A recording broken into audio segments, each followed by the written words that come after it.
Hello, friends. I hope you guys are all doing well. So, in telling the stories from Vacation Bible School, we have 2 stories left. Today's story is about a normal girl, a girl named Esther. She was an ordinary girl who God ended up using to do some pretty extraordinary things. See, Esther was a Jew, and at that time, there were many people who just did not like Jews.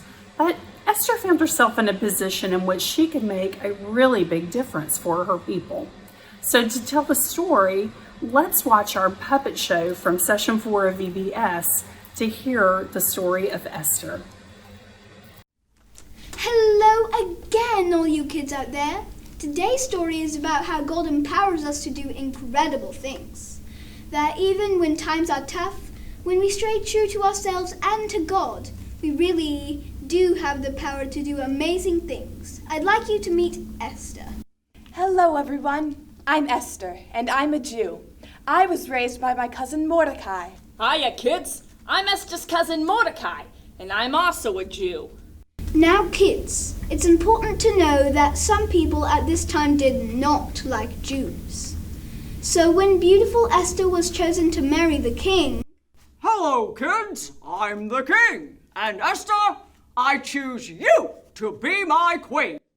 Mordecai warned Esther not to tell that she was a Jew. Now, Esther, you must keep our Jewish faith a secret because you know that some people have a problem and don't like Jews, and that could be a real issue. Okay, cousin Mordecai, I understand. Well, the king's helper, a man named Mordecai, was one of those people who did not like the Jews. That's right. I'm one of the people who didn't like the Jews. I didn't like them one little bit. He tricked the king into passing a law that would have all the Jews killed. That's right, King. As your trusted advisor, I can assure you that it's the right thing to do. We would be better off if the Jews were all gone. You should pass a law. All Jews must be killed. You think so? All right. I shall take your advice, Haman, my trusted advisor. I shall pass a law tonight. All the Jews must be killed. But when Esther learned of the king's plan, she was very upset because she knew that she herself was a Jew, and she would also know that her cousin would be put to death. Oh no! This is terrible, just terrible.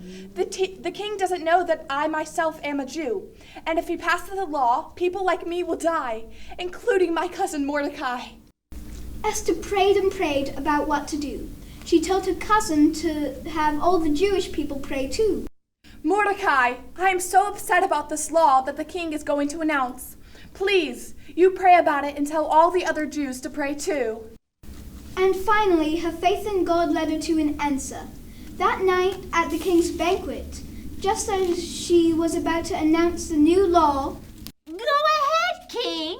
It's time to announce your new law, that all the Jews will be killed. Esther felt empowered to speak up. No, wait! Dear king, my husband, there is something you must know.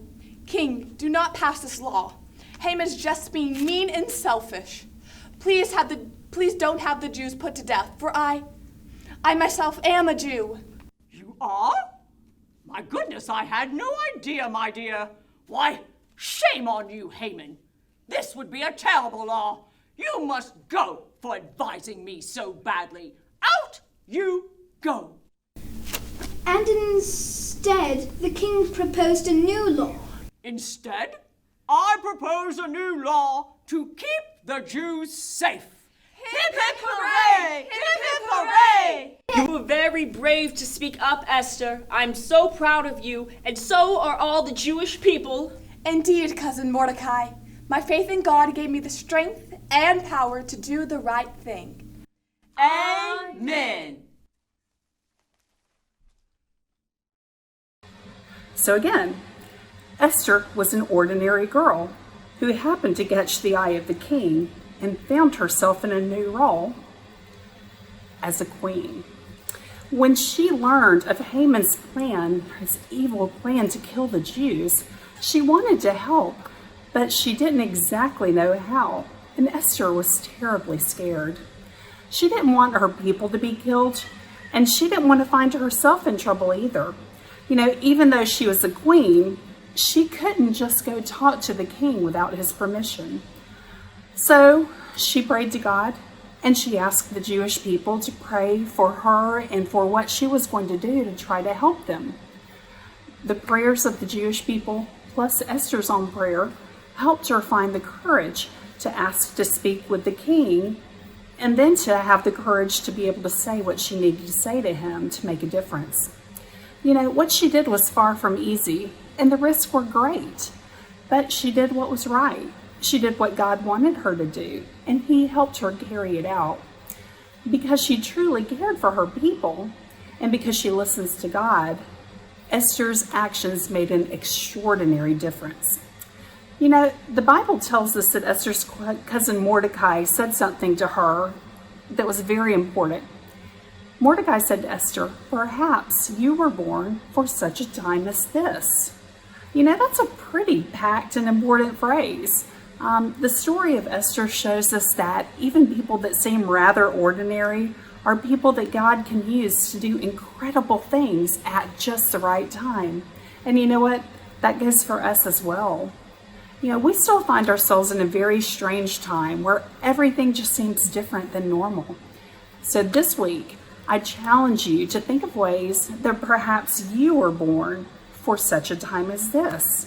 How can you show love, and how can you make a difference in this unusual time? You know, perhaps you can play with or entertain a younger brother or sister, giving your parents a chance to do something that they just really need to do to be able to focus on.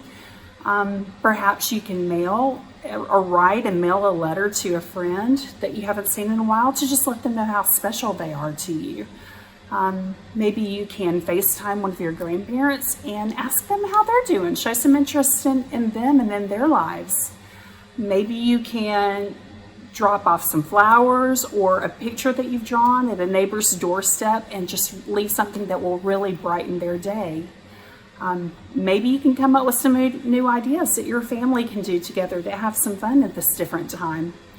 And you can definitely work hard at just being extra kind and sharing your smiles with other people you meet. You know, those are some very simple ways that God can take the ordinary and use them to make an extraordinary difference in someone else's lives. So this week, I want you to remember that, just like Esther, perhaps you too were made for just such a time as this. Make sure that you're praying and asking God what he would like for you to do, what the right thing is to do, and then make sure that you, like Esther, make sure that you follow through. Guys, have a great week. I love you. I miss you. I'll see you soon. Bye.